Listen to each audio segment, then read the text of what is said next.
Kreator konten asal Aceh, Sherly Anavita, mengaku menerima serangkaian teror setelah menyampaikan pandangannya terkait penanganan bencana di Sumatera.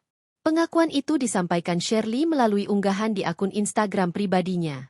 Ia menyebut teror diterimanya secara bertubi-tubi, baik melalui pesan pribadi maupun tindakan intimidasi langsung.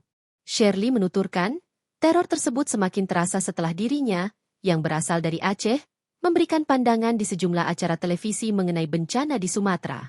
Ia juga menyebut beberapa influencer lain yang menyuarakan hal serupa mengalami perlakuan sejenis.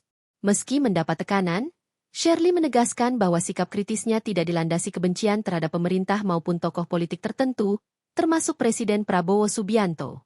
Sherly mengunggah sederet teror yang dialaminya. Sherly mengunggah foto mobil pribadinya yang telah dicoret-coret menggunakan cat semprot berwarna merah. Tanda silang besar terlihat di bagian kap mesin dan bagian bodi samping mobil.